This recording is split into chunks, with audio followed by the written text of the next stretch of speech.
I've been involved in technology forever. So ever since I was fortunate enough to have the opportunity to get involved in it through my school in the 1980s. And I took those skills into working with people who traditionally had difficulties accessing technology. So people with learning disabilities, people who hadn't had the opportunities that I'd had. And so I worked in various places in Scotland, increasing people's awareness of technology as well.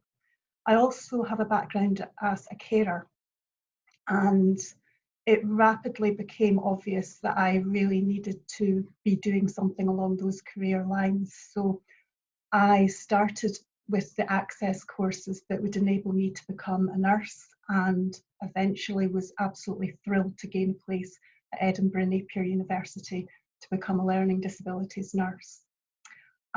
With their support and with their help, I was able to graduate in 2016, so not so long ago. From there, I went straight to PAMIS. I have a family member with a profound learning disability, and the work that PAMIS does is really, really dear to my heart. And really, I left my learning disability nurse training with the mind to wanting to work with people with profound and multiple learning disabilities, and PAMIS was the place I wanted to work.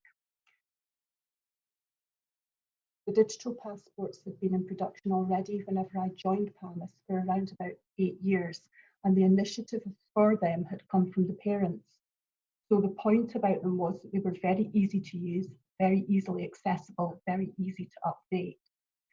So my colleagues at PAMIS had been working with them for quite some time, and my role was additional to what they'd already been working so hard at.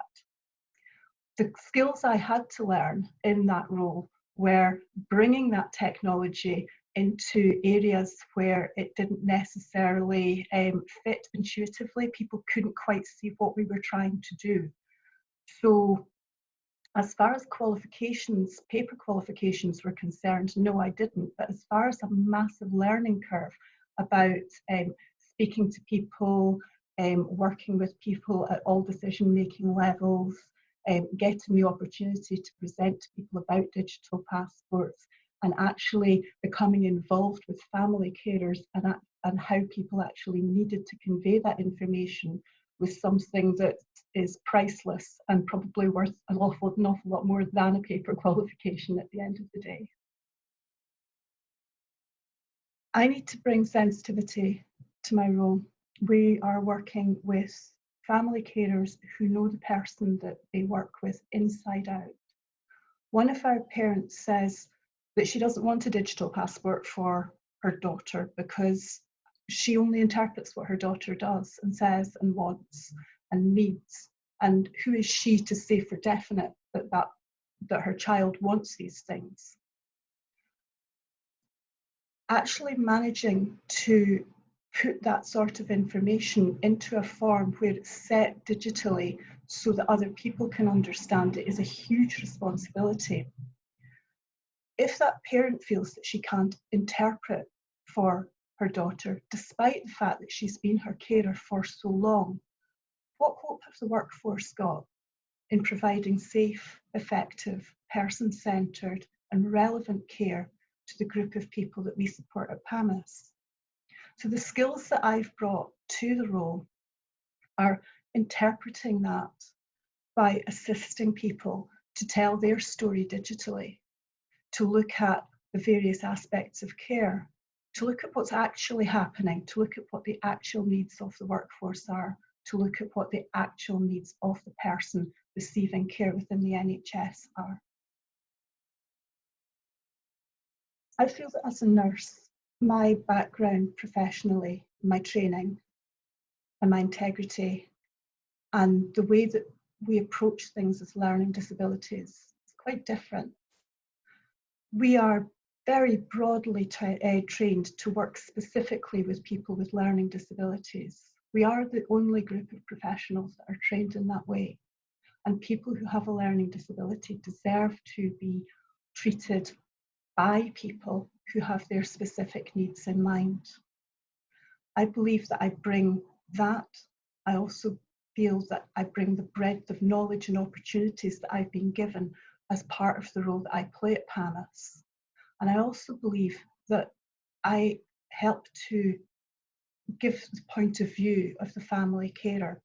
Family carers don't have an awful lot of time to speak about what they do because they're too busy caring. They don't get that opportunity. So myself and my colleagues at PAMIS and the people that support people with profound and multiple disabilities are fortunate enough to be in the position to convey those needs to those around them. So I believe that as a nurse, we are very fortunate to be linked in with all the different groups that can be of support to the people that we help to live in their day-to-day lives. Finding out about people's experiences, looking at how digital can help people to enhance their lives. In Scotland, we're very fortunate. We have the NMAP digital health training, and nurses, midwives and allied health professionals can access that. The best part of being able to do that is taking that broader knowledge and being able to use that to enhance the lives and the experience and what happens with people who have profound and multiple learning disabilities in day-to-day life. Because it is a fortunate position to be in. People don't get those opportunities coming up every day. And so the favourite part of my job is meeting people and seeing how broad decisions can actually work on the ground for people with profound and multiple disabilities, their family carers, and the workforce that supports them.